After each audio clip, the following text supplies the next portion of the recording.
Olá, amigos do MEFA, sejam todos bem-vindos a esse novo encontro. Vamos dar continuidade, No nosso encontro passado a gente tratou da lei de liberdade, princípio da ação-reação ou princípio da causa e efeito. E hoje a gente vai finalizar a abordagem desse tema, tá? Eu vou finalizar fazendo a leitura de duas passagens bíblicas, Dando a base bíblica da lei de causa e efeito. Falar um pouquinho rapidamente da diferença, Que a lei da causa e efeito não se confunde com a pena de talião, que é a da legislação mosaica, O tal do olho por olho, dente por dente.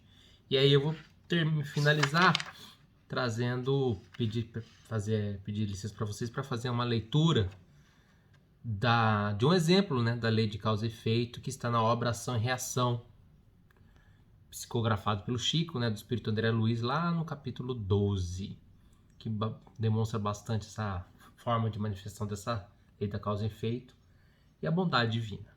Então vamos lá. Mateus, capítulo 26, versículos 47 a 52.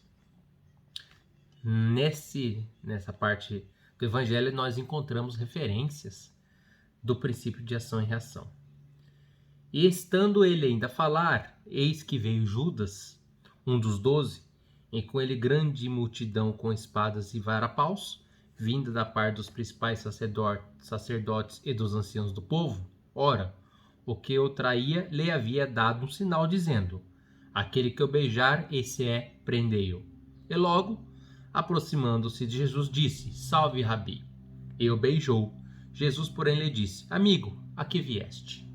Nisto, aproximando-se, eles lançaram mão de Jesus e o prenderam. Eis que um dos que estavam com Jesus, estendendo a mão, puxou a espada e, ferindo o servo do sumo sacerdote, cortou-lhe uma orelha. Então Jesus lhe disse, agora vem a parte do princípio da ação e reação: mete a tua espada no seu lugar, porque todos que lançarem mão da espada, a espada morrerão. Então, mais ou menos aquilo que você faz, você vai colher lá na frente. Também há um outro exemplo na Bíblia da lei da causa e efeito, outra referência, melhor dizendo, na Epístola de Gálatas, capítulo 6, versículo 7, do apóstolo Paulo. Não vos enganei, Deus não se deixa escarnecer, pois tudo que o homem semear, isso também ceifará. Então é sempre o princípio da causa e efeito. É um pernilonguinho aqui, pessoal. Chovendo bastante em Dourados, tá cheio de pernilongo. Não sei na casa de vocês aí, mas aqui em casa tá loucura. Então, essa parte do evangelho e essa parte da epístola aos Gálatas demonstra, referência na Bíblia da ação, causa e efeito, Entretanto, a lei da causa e efeito fica bem claro que ela não tem que ser confundida pela lei mosaica lá da regra de talião, da pena de talião, que é o dente por dente, olho por olho, A lei da causa e efeito é uma manifestação da justiça, bondade e misericórdia. A pena de talião é o seguinte: o que me fizerem eu vou fazer a mesma coisa de volta. Não. A lei da causa e efeito é o que eu fizer de ruim eu vou semear. Na verdade, o evangelho crístico ele manda você dar outra face. Aí tem, principalmente o pessoal armamentista, fala que Jesus quebrou lá onde estavam fazendo, no templo, que ele também teve reações, mas ele nunca pegou uma arma para matar ninguém, Até porque na época dele não tinha arma à pólvora, mas existiam outros instrumentos que poderiam causar também a morte, como uma espada, que a espada só servia para isso, como uma arma só serve para matar. A faca serve para fazer outra coisa, tá? Mas não vamos entrar nesse debate ainda, eu tô até buscando preparar um material para uma hora tratar ou fazer uma palestra ou gravar uma aula sobre essa questão de armamentismo e espiritismo, porque infelizmente tem uns espíritas fazendo uns vídeos aí na internet sem qualquer base doutrinária. O cara fala o que ele acha, o que ele pensa, Não é bem assim quando a gente vai tratar, se você quer trazer a base do que a doutrina diz, Então, pessoal, a regra leão é aquilo, o que a pessoa me faz, eu vou fazer de volta. O evangelho não prega isso. O evangelho prega que a gente tem que perdoar. A lei da causa e efeito, ela fala que a maldade, tanto a maldade como a bondade que eu fizer, isso eu vou lá na frente colher, tá? Não necessariamente da mesma maneira. Se eu trair alguém, se eu traio alguém, Não necessariamente eu vou ser traído lá na frente para pagar aquilo, mas eu vou pagar aquela maldade que eu tenho, que eu propaguei, né? Tá? Porque nesse caso a lei da causa e efeito, ela é uma manifestação na verdade da justiça, da bondade e da misericórdia divina, porque ela nos faz aprender, né? Lembra, a gente tá aqui para aprender, tá, pessoal, nesse planeta especial. As vicissitudes da vida, as dificuldades são para que a gente superem elas e a gente tá ou resolvendo algo kármico ou algo que a gente plantou aqui nessa encarnação mesmo. E essas dificuldades que a gente encontra em regra são decorrentes das atitudes, não das más atitudes que nós tomamos lá atrás, e a gente agora está resgatando isso. Tá bom?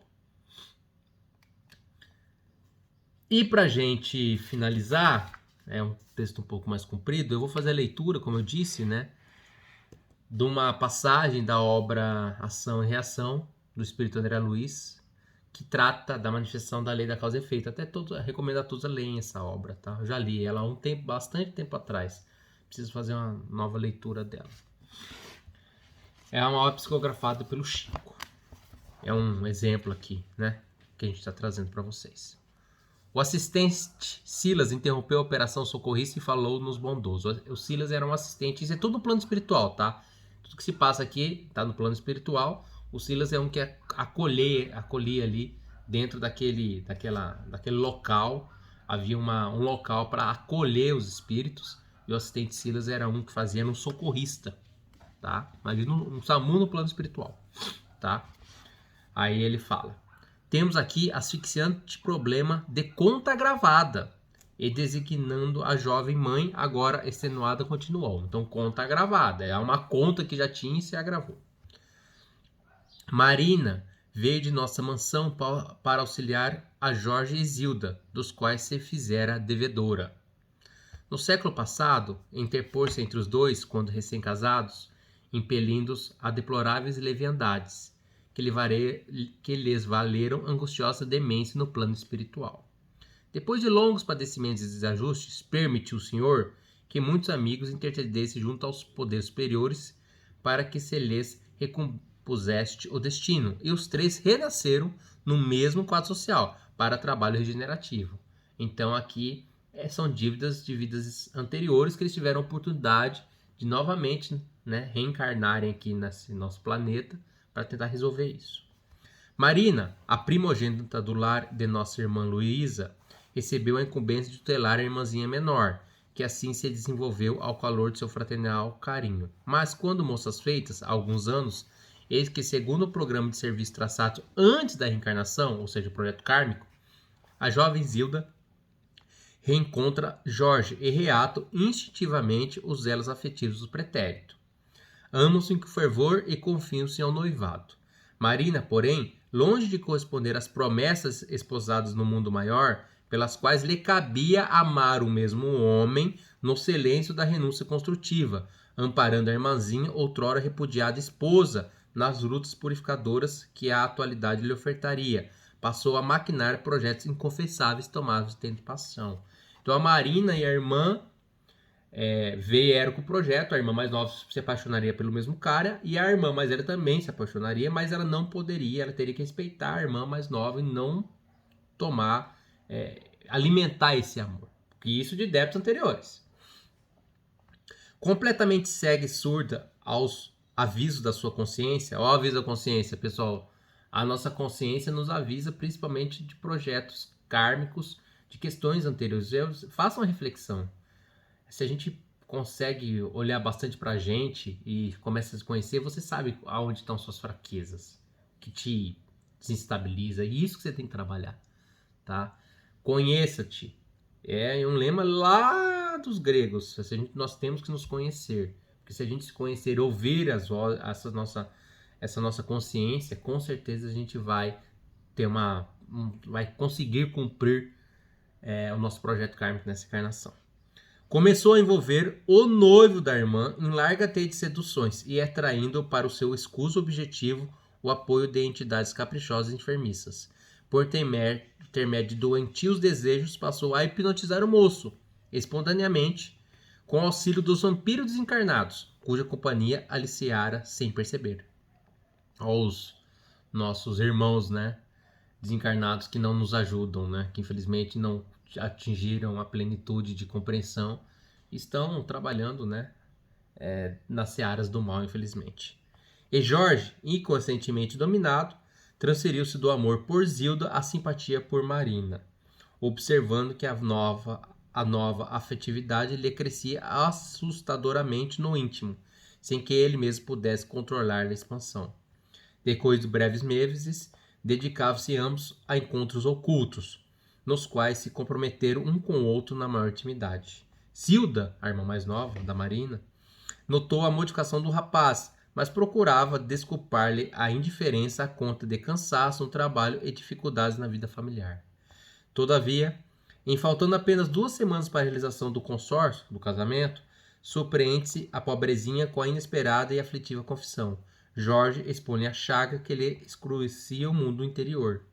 Não lhe nega admiração e carinho, mas desde muito reconhece que somente Marina deve ser-lhe a companheira no lar. A noiva pretérita sufoca o pavoroso desapontamento que a subjuga e, aparentemente, não se revolta. Mas, introvertida e desesperada, consegue na mesma noite do entendimento a dose de formicida com que põe termo à existência física. Ou seja, ela se suicida. Alucinada de dor, Zilda, desencarnada, foi recolhida por nossa irmã Luísa, que já se achava antes dela no nosso mundo, admitida da mansão pelos méritos maternais. Essa mansão é o local lá no mundo espiritual que eu estava explicando no início, tá? A genitora desditosa rogou o amparo de nossos maiores. Na posição de mãe, apiedava-se de ambas as jovens, de vez que a filha traidora, aos seus olhos, era mais infeliz que a filha escarnecida, embora esta última houvesse adquirido o grave débito dos suicidas.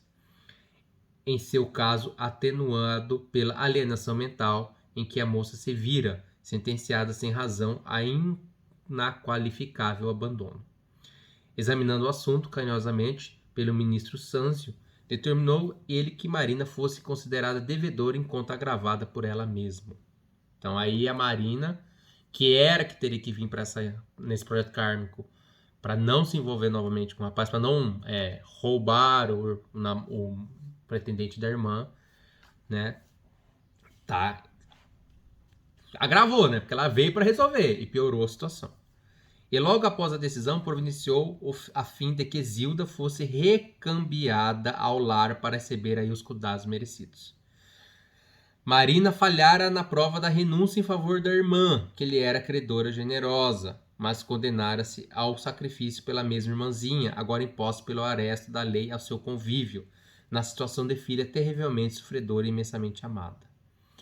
Então, pessoal, isso é uma história, tá contando um contexto, né? Mas por que e o homem aqui? O cara não tinha nenhuma responsabilidade? Não é, a história não é. A história é a relação das duas irmãs. Elas tinham projeto kármico se resolverem. E vieram, a irmã mais velha veio e falhou miseravelmente. E aí, a que se suicidou, que é a irmã, a Zilda se suicidou, vai voltar agora como filha da Marina, não mais como irmã.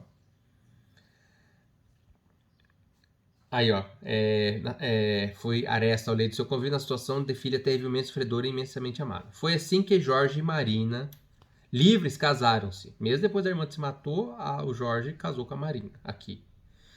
Casaram-se recolhendo da terra a comunhão afetiva pela qual suspiravam. Entretanto, 2 anos após o enlace, receberam Zilda em rendado berço, como filhinha estremecida. Então a irmã que se matou veio agora como filha. Mas desde os primeiros meses do rebento adorado, identificar-lhe a dolorosa prova, Zilda, hoje chamada Nilda, nasceu surda e muda e mentalmente retardada. Lembrando, usam-se esse termo retardada no contexto da época que foi escrito, tá, pessoal, que veio, tá? Então, essa Ação e Reação é uma obra, depois eu até vou ver de que ano que é, mas é uma obra... tem aqui. A 26ª edição é de 2004. Então a original eu não sei de que ano que é, mas é uma obra antiga. Em consequência do trauma perispírito experimentado da morte por envenenamento voluntário. Então a Zilda reencarna na condição agora de filha da Marina, mas com esse agravamento porque ela se matou. Então ela também não vai deixar de pagar pelo pela atitude dela tomada. Inconscientemente atormentado nos refolhos do ser pelas recordações ficcionais do passado recente, chora quase dia e noite. Quanto mais sofre, porém, mais ampla ternura recolhe dos pais que a amam com extremados desvelos de compaixão e carinho.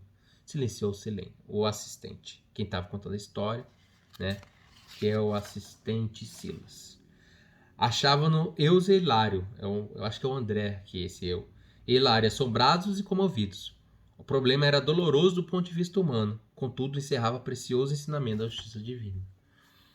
Então, houve uma falha, houve-se uma ação, criou-se uma reação, mas a bondade divina é tamanho que novamente esses dois seres tiveram a oportunidade de estarem aqui reencarnados resolvendo essas arestas, né, aparando essas arestas. Agora não mais na condição de irmãs para nossa, né, relação social, mas sim uma como mãe da outra.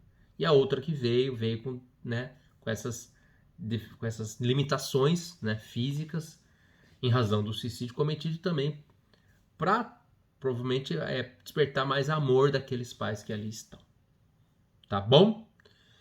Então, pessoal, ação de reação é ação, princípio da ação e reação é uma constante da doutrina espírita, faz parte da doutrina espírita, tá? Tá dentro da lei de liberdade. E é aquilo, é fato. Basta você olhar o seu dia a dia. De fato, a gente colhe o que a gente planta. Isso é uma regra. Às vezes a gente vê situações, né? Principalmente terceiros, que nós gostamos de julgar. Né? Fala, nossa, essa pessoa faz tudo isso, nada vai acontecer com ela. Vai, uma hora vai. A gente não tem que desejar maldade de acontecer algo, mas que ela vai colher o que ela plantou, vai ou nessa existência ou na existência posterior, né? A gente, principalmente as pessoas de poder no mundo, a gente vê cada atrocidade e as coisas parecem que não melhoram, mas o tempo, lembre-se, né? A gente é um espírito em evolução há milênios já aqui, então esse tempo nosso é muito pequeno diante da eternidade. Beleza? Muito obrigado a todos. Continuem aí no estudo da doutrina espírita. Não esmoreçam. Hoje eu não separei um texto da Joana. Esqueci, não vou mentir. Esqueci agora e lembrei. Um abraço. Continuem todos firmes e fortes aí no estudo da doutrina. Até a próxima.